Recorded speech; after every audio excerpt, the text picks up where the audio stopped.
Chers frères et sœurs africains, bienvenue sur Chris Yapi, votre espace de réflexion et de vérité, où nous analysons les dynamiques qui façonnent notre continent avec clarté et détermination.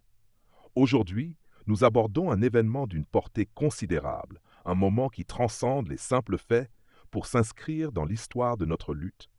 L'arrivée de Souleymane Koné en mars 2025 est un événement qui mérite un regard approfondi, car il incarne un tournant dans notre quête de dignité et d'autonomie. Préparez-vous à une exploration rigoureuse des enjeux, des symboles et des perspectives qui se dessinent devant nous. Avant d'aller plus loin, établissons les faits. Souleymane Koné Gbagbo n'est pas un simple individu aux prises avec des circonstances personnelles. C'est un activiste ivoirien, un panafricaniste convaincu, un homme qui a choisi de mettre sa voix et son énergie au service d'une cause plus grande, l'émancipation de l'Afrique face aux forces néocoloniales.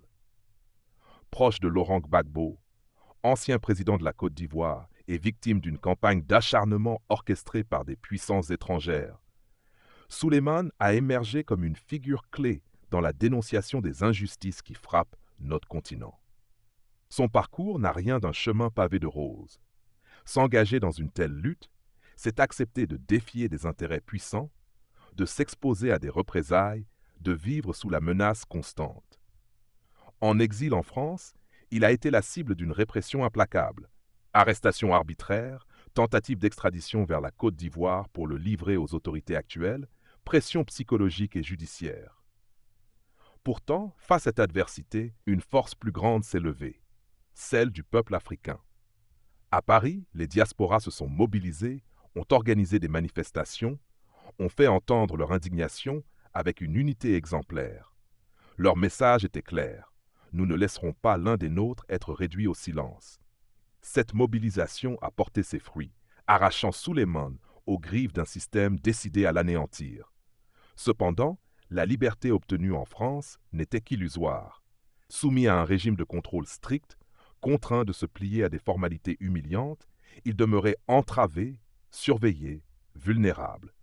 C'est alors qu'il a pris une décision audacieuse, celle d'un homme conscient de sa mission.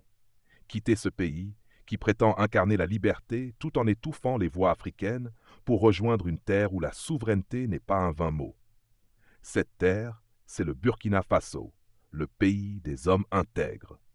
Héritier de l'héritage révolutionnaire de Thomas Sankara, et guidé aujourd'hui par le capitaine Ibrahim Traoré. L'atterrissage de Souleymane Koné Gbagbo à Ouagadougou n'a rien d'anodin.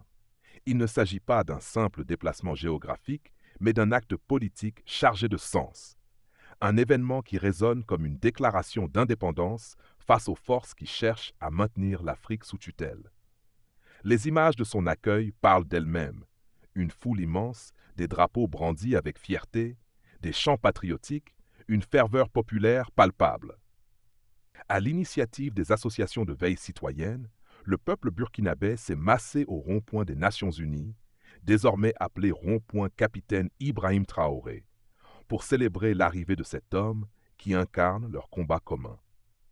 Ce lieu rebaptisé en hommage au président actuel n'a pas été choisi au hasard.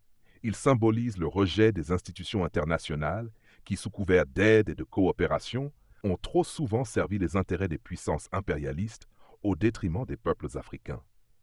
En accueillant Souleymane à cet endroit précis, le Burkina Faso envoie un message retentissant. Ici, c'est l'Afrique qui décide, l'Afrique qui protège, l'Afrique qui se tient debout. Il convient de saluer le rôle exemplaire du Burkina Faso dans cette dynamique. Sous le leadership d'Ibrahim Traoré, ce pays s'est transformé en un bastion de la résistance panafricaine. Depuis le coup d'État de 2022, qui a renversé un régime corrompu et soumis aux influences extérieures, Traoré a fait un serment solennel. Faire du Burkina une terre d'accueil pour tout Africain persécuté, une forteresse contre l'oppression néocoloniale. L'arrivée de Souleymane Koné Gbagbo illustre cette promesse tenue, renforçant l'image d'un Burkina Faso qui ne plie pas, qui ne se soumet pas, et qui ouvre ses portes à ceux qui partagent sa vision. Pour comprendre pleinement la portée de cet événement, il est impératif de s'intéresser à l'Alliance des États du Sahel, AES, formée par le Mali, le Niger et le Burkina Faso. Ces nations, dirigées par des militaires résolus à rompre avec des décennies de tutelle occidentale, ont choisi de s'unir pour bâtir un avenir souverain.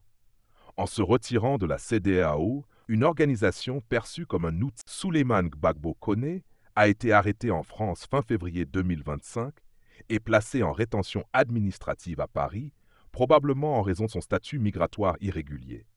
Il risquait une expulsion vers la Côte d'Ivoire, où il craignait d'être emprisonné en raison de ses positions politiques. Le 3 mars 2025, la justice française a décidé de ne pas l'extrader vers la Côte d'Ivoire ni vers un autre pays, le libérant de la rétention.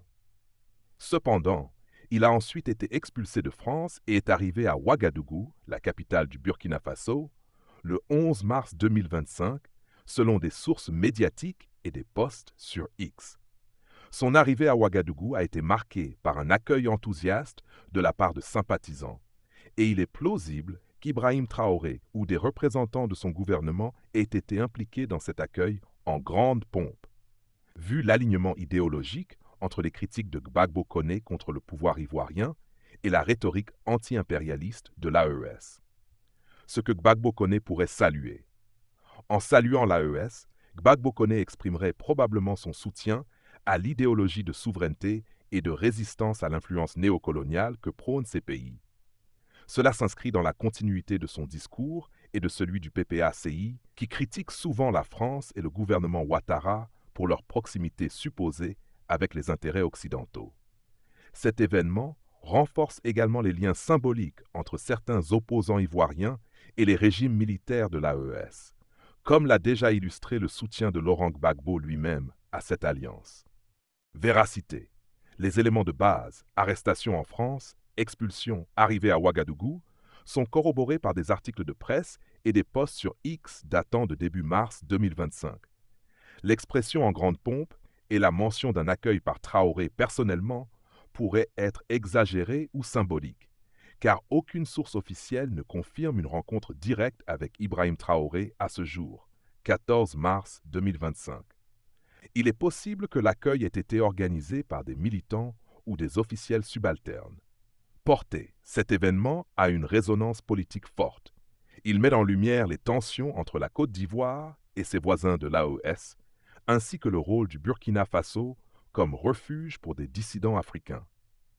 Il pourrait aussi galvaniser les partisans du PPACI en Côte d'Ivoire à l'approche de l'élection présidentielle de 2025, où Laurent Gbagbo est candidat, bien qu'encore inéligible. Conclusion.